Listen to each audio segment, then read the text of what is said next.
heard that the town center, Bowie Town Center, has seen a lot of turnover in the past couple of years. If reelected, what will you do to help Bowie Town Center reach its potential? Maybe something needs to change? Well, the town center has actually been very successful. If you look in terms of those kinds of business operations, it's been here since about 2000. 98, 99 was when we started dealing with it. It was my first project. I inherited that project.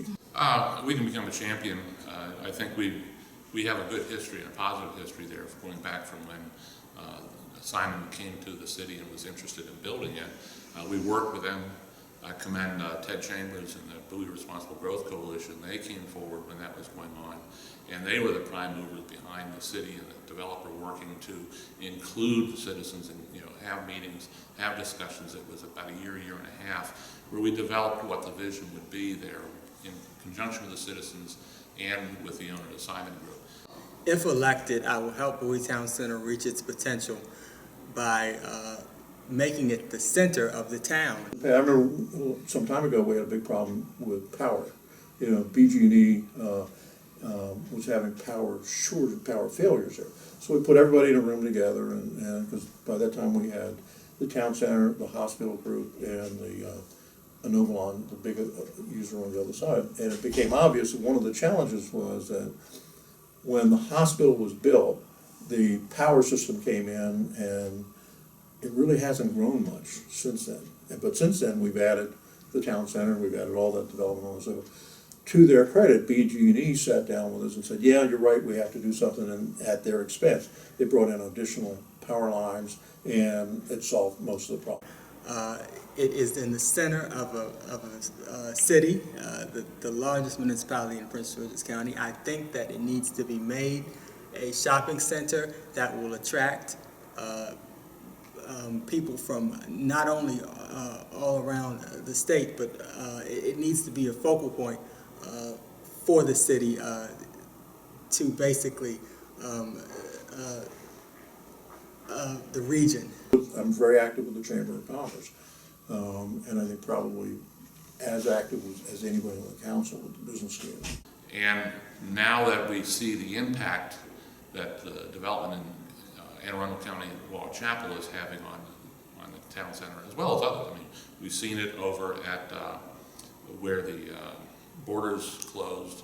We've seen it in a couple other places where we had some stores migrate up to Wall Chapel. I think what we then have to do is just be a champion, work with the Simon Group, assist them where we can, and continue to tell the great story that Bowie is all about. And I think that reflects the relationship between the city and Simon, at least since I've been here. As you know, I'm a pro-business economic development guy. I'm convinced that as the business and commerce side of the city prospers, so too does the residential community. So one can't overwhelm the other, and one can't live without the other. I pay attention, to the center. Yes, you're right. There's ebb and flow. Some of that is nationally influenced. A couple of the national vendors that were there were part of an organized shut-in. Gap closed about 200 stores across the country. One of which was here. Safeway Sears is still here. Macy's is still here. Some of the larger stores, some of the men's stores and some of the women's stores are still here. My favorite place over there, the bookstore, is still there. And bring merchants in. And since we have changing demographics of the city in the area that is served by Bowie Town Center, it may be a changing in the mix of the types of stores that are there for the changing demographics. As the population changes, I think the stores over there need to adapt to the new needs and cultures and what have you of the citizenry. Books are my vice, so I'm over there once or twice a week. There's a couple of nice places to eat over there, so I'm constantly. So yes, there's a change that's inevitable. We can't replace or repeal the business cycle.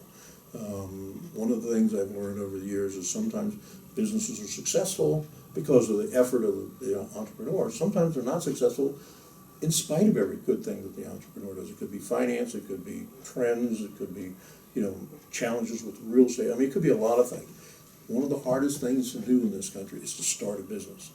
Like 70-80% of the people that start a business fail every year.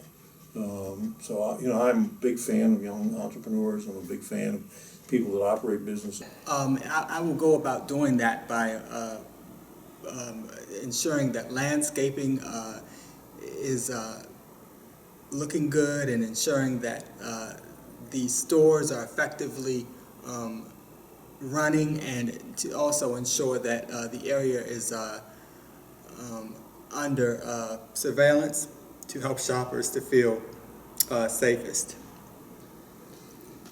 That's how Novalon got here. You know, the big building across the street. We heard that they had outgrown their facility in Annapolis. So, unlike other governments that sit around and wait for business to come to them, we went to them. And we brought them down, we walked them through this building, we took them over to Milford. Said, we'd love to have you in this city.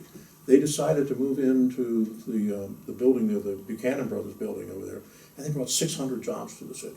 And that's as a result of us going out to them. Our economic development guy went in, sat on their desk, and sat in their front room until they would let him throw him out.